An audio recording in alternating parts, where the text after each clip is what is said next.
Hello बच्चों, आज हम करेंगे एक्सरसाइज 10.2 का ही फर्स्ट क्वेश्चन। तो हमारे पास क्वेश्चन गिवन क्या है, हमारे पास दिया हुआ है compute the magnitude of the following. Compute मतलब फिगर आउट करनी है, उसकी वैल्यू निकालनी है, जो नीचे वेक्टर दे रखे हैं। सो बेसिकली अब हमने जो एक्सरसाइज में समझा था, ए कोई भी वेक्टर दे रखा है आई कैप प्लस जे कैप प्लस के कैप। ठीक है, कैप्स लगाना बहुत ज़रूरी है। बेसिकली अगर आपको थोड़ा सा इंट्रोडक्शन रिकैप करा दे तो जो आई कैप डिनोट करता था एक्स एक्सिस के अलोंग जो उसकी डायरेक्शन होगी, जे कैप जो वाई एक्सिस के अलोंग उसकी डायरेक्शन होगी, और के कैप जो जेड एक्सिस के अलोंग उसकी डायरेक्शन होगी। एक्सिस ही होती है एक्स एक्सिस, जो वर्टिकल होती है वाई एक्सिस, और जो इनको आर पर क्रॉस कर जाए आपके स्क्रीन के बिल्कुल पास में आपकी तरफ और आपकी स्क्रीन के बैक साइड पे चली जाए, उसको बोलते हैं जेड एक्सिस। ठीक है, तीनों एक्सिस और डायरेक्शंस के बारे में बात हो रही है। ठीक है, हमें इसका क्या निकालना है, मैग्नीट्यूड। तो इसका मैग्नीट्यूड निकालने का एक सिंपल सा फॉर्मूला है। मैग्नीट्यूड को आपको एक याद करना पहले, क्योंकि बहुत बार एक्सरसाइज में रिपीट होएगा। मैग्नीट्यूड का मतलब यहाँ पर है डिस्टेंस या फिर लेंथ या फिर कोई भी मेजरिंग इन यूनिट, कि जिसको हम उससे मेजर कर सकें। ठीक है, अगर वो डिस्टेंस है तो जाहिर सी बात है हम समहाउ डिस्टेंस फॉर्मूला की तरह जो हम एक रिजम्बलेंस था ना अंडर रूट वाला, हम काइंड ऑफ उसी को यूज़ करेंगे। क्या है, अगर मेरे को ए का मैग्नीट्यूड निकालना है तो सबसे पहले इसको डिनोट करते हैं ये, इसको बोलते हैं ए वेक्टर का मैग्नीट्यूड। अगर मैं आपको आपकी लैंग्वेज में लिखूँ, ठीक है, ए वेक्टर का मैग्नीट्यूड है, अगर साइड्स में ब्रैकेट्स है तभी, खाली ए वेक्टर है तो वो होगा नहीं। ठीक है, ये समझ आ गया। अब इसका वेक्टर कैसे निकालते हैं, अंडर रूट में जो भी आई के अलोंग कंपोनेंट दे रखा होगा, स्केलर कंपोनेंट, यहाँ पे 1 है, यहाँ पे 1 है और यहाँ पे भी 1 है, क्योंकि कुछ नहीं है तो 1, 0 मत मानना, 1 लेके चलना। तो जो स्केलर कंपोनेंट का स्क्वायर, स्केलर कंपोनेंट का स्क्वायर, 1 + 1 + 1 कितना, 1 का स्क्वायर, 1 + 1 + 1, आपको अच्छे से लिख देते हैं, 1 + 1 + 1 अंडर रूट के 3 आपके पास है ए वेक्टर के मैग्नीट्यूड की वैल्यू। सिमिलरली एक हमारे पास दिया हुआ है बी वेक्टर, इसी का ही पार्ट है। तो ये दे रखा है 2i - 7j - 3k।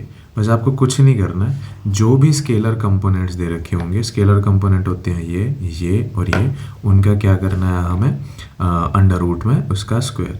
तो क्या आ जाएगा यहाँ से, स्केलर कंपोनेंट का स्क्वायर जो आई के अलोंग है, और वेक्टर कंपोनेंट इसके स्केलर कंपोनेंट जो वाई के अलोंग, और जेड के अलोंग जो स्केलर कंपोनेंट है उनका स्क्वायर। अभी माइनस लेना ज़रूरी है, हाँ, बट ये आंसर पे इतना इम्पैक्ट नहीं डालेगा। क्यों नहीं डालेगा, क्योंकि उसकी वैल्यू का क्या हो रहा है, स्क्वायर। तो इतना इसमें ज़्यादा सोचने की ज़रूरत नहीं है कि माइनस लेना नहीं लेना, ले दो, बाय डिफ़ॉल्ट लेना पड़ेगा, क्योंकि कैलकुलेशंस आपको अच्छे से करके दिखानी पड़ेगी। 4, 2 का स्क्वायर, 4 7 का स्क्वायर 49, वो भी प्लस के, और ये आ जाएगा 9। तो अगर इसको फिगर आउट करके इसको ऊपर कर देते हैं, अगर हम इसको निकालें तो ये आ जाएगा 49 और 58, 58 और 63 अंडर रूट के 63। अब आप कहोगे कि ऐसे छोटा करके लिख सकते हैं। अब देखो आपको एक चीज़ दिखाता हूँ, आपका ये भी आंसर है। अगर आपको इसको ओपन करके लिखना तो आप कैसे लिख सकते हो, 6 9 जा 9 6 63। तो इसको अगर 9 अंडर रूट से बाहर आएगा तो ये क्या बन जाएगा, 3। तो इसको अगर आपको लिखना है 3 अंडर रूट के 6 भी लिख सकते हो, और 3 अंडर रूट के 6, क्योंकि ये अंदर जाएगा तो अंदर जाके वापस से 9 बन जाएगा। या आपका आंसर ये है या फिर ये है। कोशिश करना 3√6 में लिख दो, क्योंकि कैलकुलेशन इससे ज़्यादा नहीं सॉल्व हो सकती। ठीक है, अब एक और मिस्टेक है यहाँ पे छोटी सी, हम मैग्नीट्यूड निकाल रहे थे, तो यहाँ पे हमें मैग्नीट्यूड लिखना बहुत इंपॉर्टेंट है, मस्ट है। इंपॉर्टेंट क्या है, मस्ट है, ज़रूरी है, तभी वो डिनोट कर पाएगा मैग्नीट्यूड को। अब करते हैं इसका सी पार्ट। सी पार्ट में है हमारे पास क्या गिवन है, 1/√3, 1/√3 एंड माइनस के 1/√3। तो मेंशन कर देते हैं, पहले वेक्टर लिख लेते हैं ताकि हमारे लिए थोड़ा सा इजी हो जाए।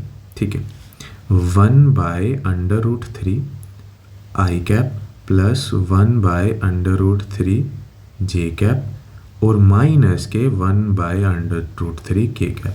अब आपको ये तो समझ आ गया कि ये √3 √3 √3 1/, तो मेरे को सी का मैग्नीट्यूड निकालना। मैग्नीट्यूड बोले तो डिस्टेंस, डिस्टेंस बोले तो अंडर रूट में कोई एक वैल्यू। ठीक है, और 1/√, है तो क्या आएगा, उसके जो भी ये होता है स्केलर, स्केलर स्केलर, और डायरेक्शन आगे तो वेक्टर, और टोटल क्या बन जाएगा, वेक्टर, नाम से बता रहा था। तो उसके स्केलर कंपोनेंट का स्क्वायर प्लस स्केलर कंपोनेंट का स्क्वायर प्लस माइनस के स्केलर, क्योंकि यहाँ पे माइनस के ये था तो वही स्केलर कंपोनेंट उठेगा, बट आंसर पे इम्पैक्ट नहीं डालेगा नेगेटिव, क्योंकि स्क्वायर है, स्क्वायर है। सो 1/√3 हो जाएगा 3, 1/3 प्लस 1/3 अंडर रूट में। अगर मैं इसको ऐड करूँ, एलसीएम सेम है 3 और 1 + 1 + 1 कितना आ जाएगा 3। सो 3/3 कैंसिल आउट होके आ गया 1। अंडर रूट का 1 या अंडर रूट 1 को मैं 1 लिखता हूँ, तो ये है मेरा आंसर। सो बेसिकली हमारे पास 3 आंसर आए हैं। एक तो आंसर आया हमारे पास ये वाला, एक आंसर आया हमारे पास एग्जैक्ट ये वाला, और एक आंसर आया एग्जैक्ट ये वाला। अब देखना ये क्या था, मैग्नीट्यूड। समझ आ रहा है आपको? और मैग्नीट्यूड की वैल्यू कोई भी डायरेक्शन नहीं है। अगर आपको एक पैटर्न दिखाए, कोई भी इसके साथ आई कैप, जे कैप, के कैप नहीं है। क्यों नहीं है? क्योंकि ये सिर्फ मैग्नीट्यूड ही पूछा हुआ था और कुछ नहीं पूछा हुआ था। तो आपको यही करना है इस क्वेश्चंस में। इजी है, इनिशियली में इजी है, लास्ट के क्वेश्चंस लेंथी हो जाएंगे, बट आप साथ साथ रहोगे तो हो जाएगा।